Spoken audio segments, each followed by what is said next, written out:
What if the path you're about to force isn't the right path? Before you keep listening, stop for a moment. Not because this question is meant to judge what you're doing, but because it may be the question no one around you has had the courage to ask you. What if the urgency you feel, the need to fix everything now, to make a decision right away, to take the next step before it's too late, isn't coming from God, but from an inner pressure that keeps feeding itself?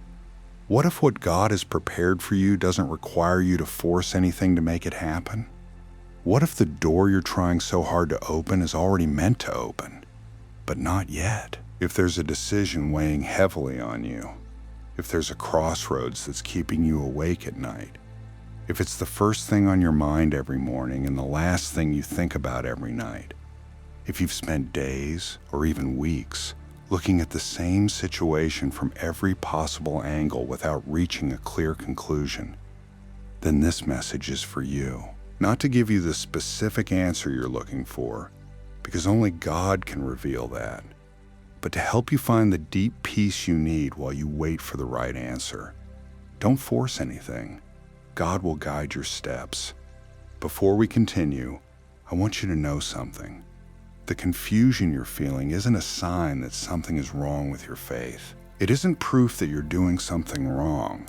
It's simply what happens when you care deeply about the consequences of your decisions and find yourself at a crossroads where the right path still isn't completely clear. God understands that better than you realize. He isn't looking at you with impatience, waiting for you to make a decision as though your delay were a failure. He's not watching you with disappointment because you still don't know what to do. He sees you standing at that crossroads. He sees the choices in front of you, the fear you're carrying, and the responsibility resting on your shoulders. And he isn't just watching you, he's right there with you. Listen carefully, because there's something about the way we deal with difficult decisions that isn't talked about very often. When we have to make an important decision and we don't have clarity, our minds can get caught in a cycle that's deeply exhausting. We look at the situation from one angle, then another. We talk to someone we trust, and their advice pulls us in one direction. Then we talk to someone else, and suddenly we're leaning in the exact opposite direction. We read something that seems to confirm one choice. Then something else happens that seems to confirm the other. So we keep going around in circles, and by the end of the day, we still haven't made a decision, but we're far more exhausted than when we started. There's a name for that. Some people call it analysis paralysis. It doesn't happen because you're undisciplined or because your faith is weak. It happens because you genuinely want to make the right decision, because the outcome matters. The consequences are real, and they affect real people. But there's one thing endless analysis can never give you: clarity. For some decisions, clarity doesn't come from thinking more. More often, it comes from trusting more.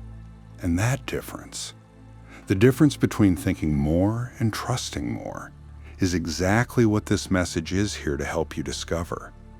Maybe today you simply needed to be reminded of something important.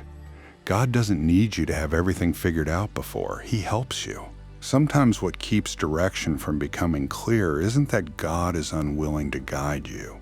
It's that we're so busy analyzing, so caught in the endless cycle of thinking and rethinking, so focused on every possible outcome and every possible consequence, that we haven't given ourselves a genuine moment of stillness where direction has room to become clear. God won't criticize you for not finding the answer on your own.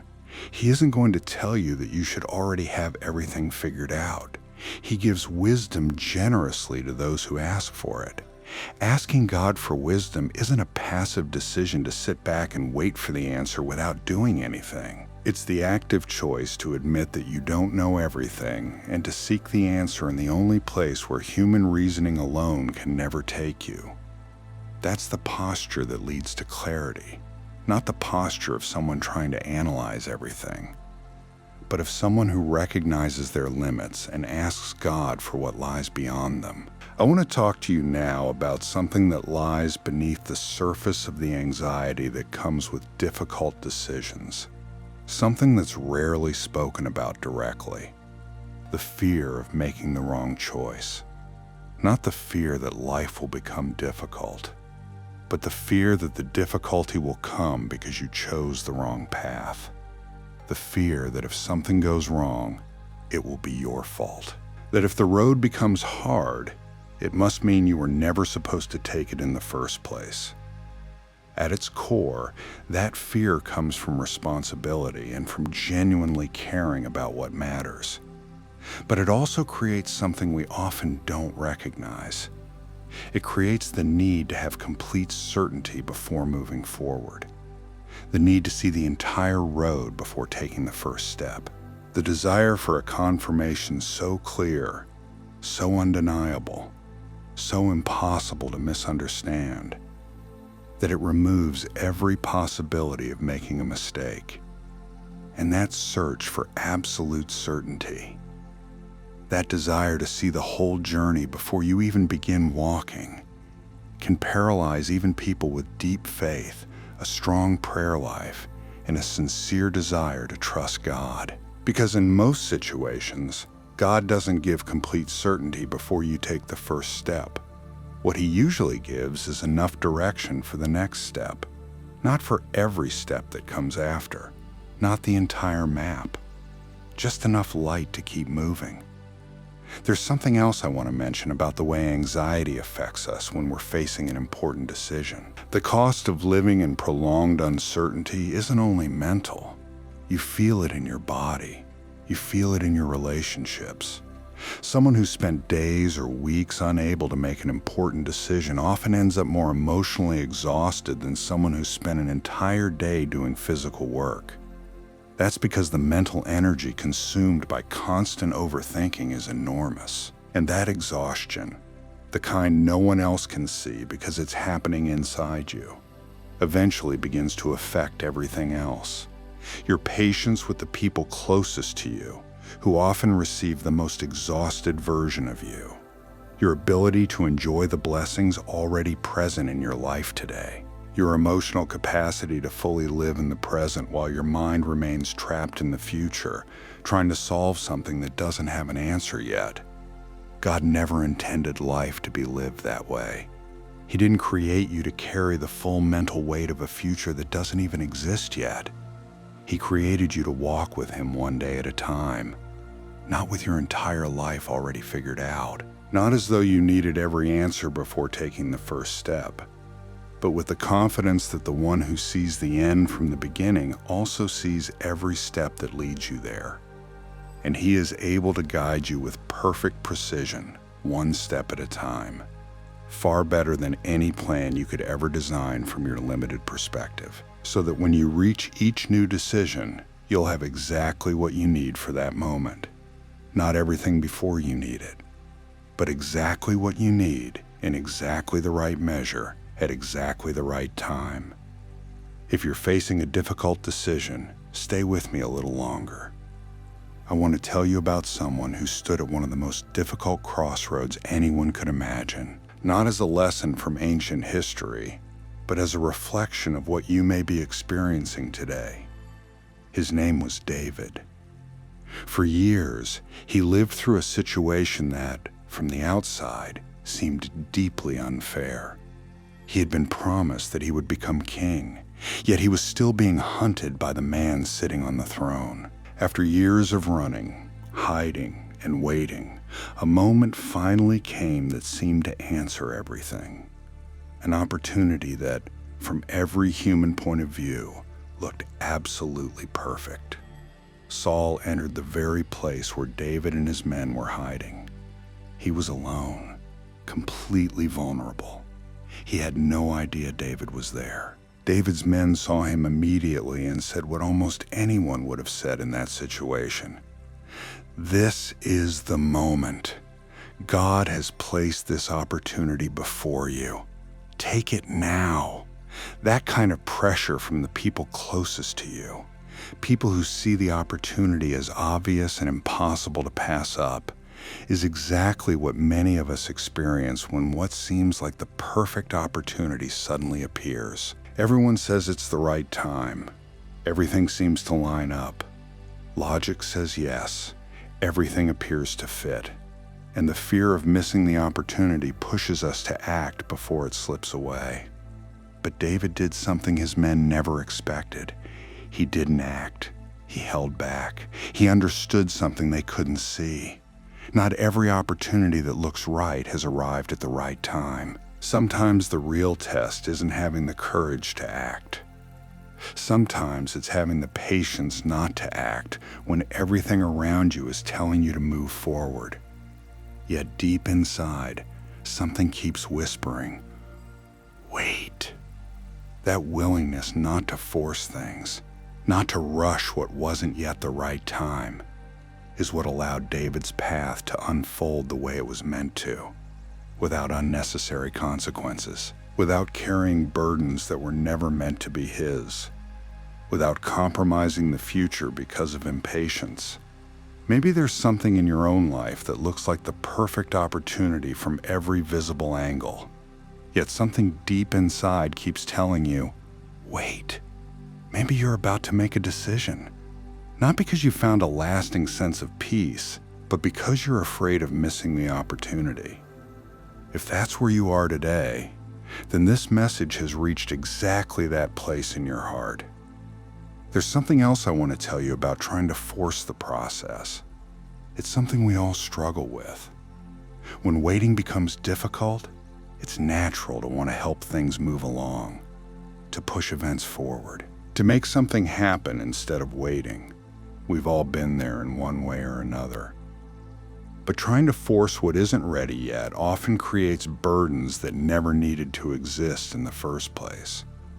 The longer we try to push what isn't meant for this moment, the heavier those unnecessary burdens become. That's why surrender always comes before the answer. First, place it in God's hands. Then trust Him to do what only He can do. Instead of trying to force every door open yourself, let Him open the ones that are meant to open at the right time. Before we continue, I want you to think about something specific. Think about a decision you made in the past under pressure, a decision you made too quickly, not to relive the pain if it didn't turn out the way you hoped. That's not the purpose. I want you to remember something else. Do you remember what it felt like while you were making that decision? Do you remember the pressure? The urgency? The feeling that you had to decide immediately or you would lose something important? Then, as time passed, you were finally able to see what you couldn't see in that moment. Most people don't make rushed decisions because they're irresponsible or immature. They make them because the fear of missing an opportunity feels greater than the risk of making the wrong choice. That fear is completely understandable. But it has one important effect. It clouds your ability to discern clearly. It makes one option seem far more urgent than it really is. It makes time feel shorter than it actually is. It makes the consequences of not acting seem far more devastating and irreversible than they truly are. When fear and anxiety work together, they distort your perspective. They can lead you to make decisions that, from a place of greater peace and clarity, you never would have made.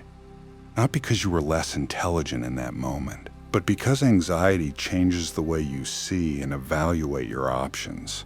God knows that. That's why He doesn't invite you to make faster decisions. He invites you to bring your anxiety to Him before you decide. There are real reasons to feel anxious, but anxiety never improves your decisions. It only makes them harder. When you bring that burden to God, when you place the real weight of your situation in His hands before acting out of fear, the peace that follows isn't indifference. It's the emotional and spiritual place where your best decisions can finally begin to take shape. There's something else God wants you to understand today. There's a real difference between an open door and a door you're trying to force open. A door that's truly meant for you at the right time doesn't require you to push with all your strength. That doesn't mean there won't be challenges. It doesn't mean everything will be easy. It means there's a sense of peace that stays with you throughout the process. A quiet confidence that, even if it isn't absolute certainty, is completely different from the constant anxiety of trying to force something that keeps resisting you. Do you know one of the biggest differences between walking the right path and forcing the wrong one? Often, it isn't the immediate results. At first, both paths can look very similar. The difference is the peace you carry while you're walking. Whether the process brings rest or leaves you exhausted, whether what you're doing keeps you trapped in constant anxiety, whether every step requires you to keep convincing other people and yourself that you're doing the right thing. If the situation constantly demands that you force what refuses to move naturally, maybe it isn't the right time yet, or maybe it isn't the right path. Neither one means you've failed. It's simply information. Valuable information that, if you're willing to listen to it honestly, can save you from consequences you never needed to experience. Don't close this video just yet. There's one more thing I want to share with you about God's timing that can completely change the way you experience uncertainty. Many times, we think God's guidance should come as an unmistakable sign, something so clear that it leaves no room for doubt, a direct voice, a sign in the sky, a confirmation that's impossible to ignore. And when that kind of obvious sign doesn't come, we assume God isn't leading us. We think the silence means He's absent. We believe that if we don't have immediate clarity, there must not be a path forward. But that's not how God usually works. More often than not, His guidance comes in much quieter ways. A deep sense of peace that remains when you move toward a certain choice, even if it doesn't seem like the most logical one. An inner discomfort that refuses to go away, even when another option looks perfect on the outside. A confirmation that comes through circumstances you never arranged yourself. A clarity that doesn't arrive all at once like a dramatic revelation. Instead, it comes little by little, like fog slowly lifting until the landscape begins to come into view. That kind of guidance asks something of us that we're often unwilling to give. Stillness. Not the kind of stillness that means doing nothing. The kind that quiets the noise within so you can finally hear. Because God's voice, that quiet direction reaching out to you, doesn't always compete with the noise of anxiety and endless overthinking. Sometimes it simply waits until the noise begins to fade. And when the endless analysis, the constant anxiety, and the relentless urgency finally become quiet, even if only for a moment, something begins to appear. Direction.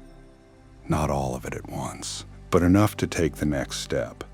And sometimes, that's all you need to break free from being stuck. There's something else I want to tell you about what it means to face a difficult decision as a human being. Many times, when we're making an important decision, we act as though we should be able to predict every possible outcome. We calculate every scenario. We try to anticipate every consequence. We do everything we can to prepare for every possibility. That's responsible, to a point. But it also has a limit. The limit of what we can actually see. Some consequences can never be predicted ahead of time. Some outcomes only become visible as time passes. Some circumstances don't even exist yet. There are doors we simply can't know with certainty are the right ones. Only God can see the whole picture. Only He knows the end from the beginning. Only He knows which path truly leads where you need to go. What sometimes feels like a frustrating limitation, especially when you're facing an important decision, is actually one of the most freeing truths you can embrace. You don't have to carry the impossible responsibility of seeing everything in advance. You don't have to bear the exhausting weight of trying to know what only God can know. You can trust the one who already sees it, the one who already knows, the one who's willing to guide you. I want to talk about something more practical now. What it really means to wait on God when you're facing an important decision. Sometimes, when people talk about waiting on God, it sounds like they mean doing nothing and hoping something eventually changes. But that's not what it means. Waiting on God while you're facing an important decision has very practical parts. The first is this: keep doing what you already know you should do while you wait for clarity about what you don't yet know. Many times, while we're stuck because of one big decision, there are smaller things we already know we should be doing. Yet we stop doing them because we believe we need the big answer first. But God often reveals the next important step to those who remain faithful with the small steps already in front of them. The second part, and perhaps the most life-changing, is honest prayer. Not routine prayer, not saying the right words while hiding what you truly feel, but coming to God exactly as you are. God, I don't know which path to take. I'm afraid of making the wrong decision. Right now, I don't fully trust my own judgment. Please guide me. That kind of prayer, the one that's completely honest about your limits, creates real space for God's answer. The third part, and one we often forget, is time. Not every important decision becomes clear in a single day. Some require days of stillness. Others require weeks while circumstances unfold. That waiting, that season where the decision is still unresolved, isn't a lack of courage. It isn't weakness. It's the wisdom to recognize that the right timing matters just as much as the right decision. David could have acted when everything seemed perfect. He had the opportunity. He had every reason. He even had the support of the people around him. But he waited because he understood that the right timing was just as important as the right action.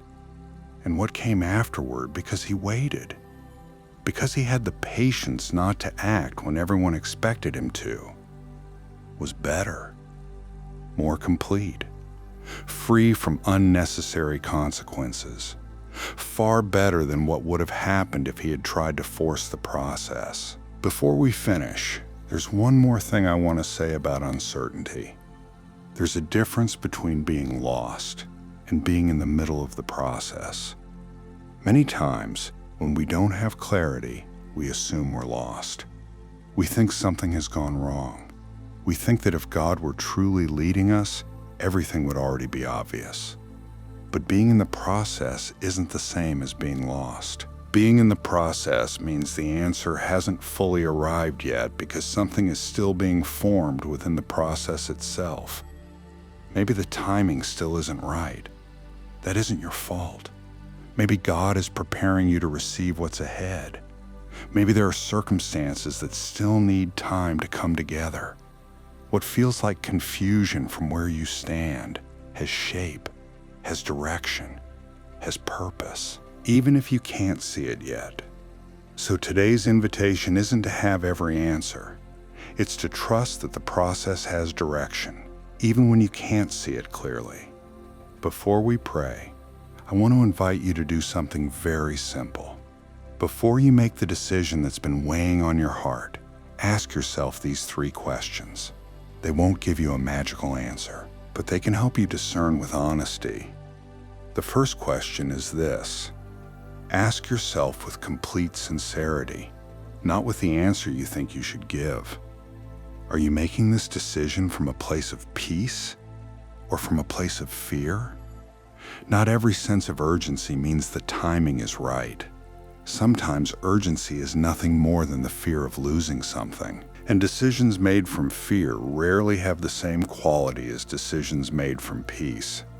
The second question is just as important. Do you have to force things to make them work? When something is truly meant for you, it usually unfolds more naturally than something that isn't. That doesn't mean there won't be challenges, but it doesn't leave you with a constant feeling that you're pushing against endless resistance.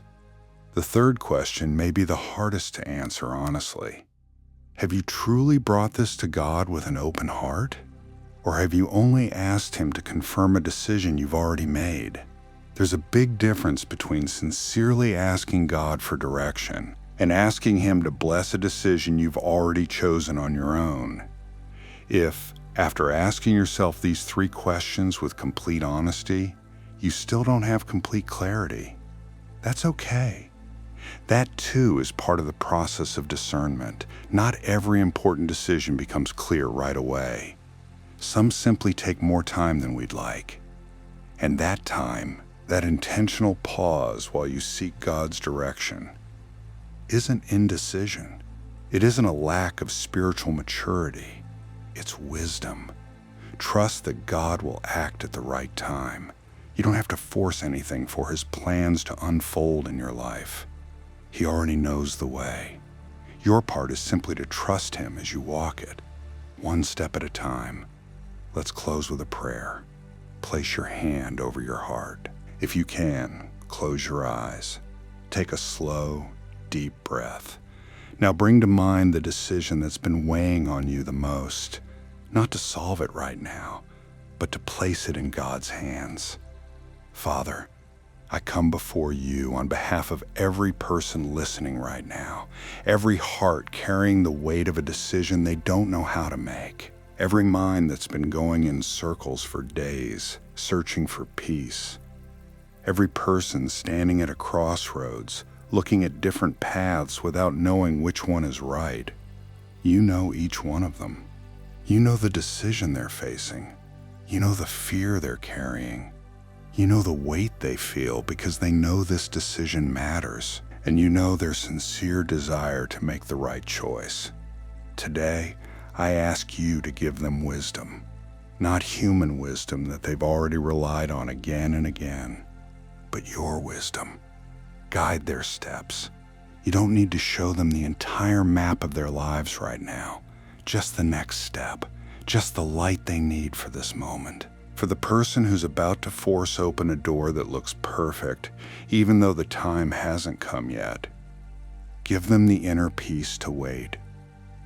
For the person who's so afraid of making the wrong decision that they feel unable to move forward, give them the confidence to know that your presence doesn't disappear, even if they make a mistake.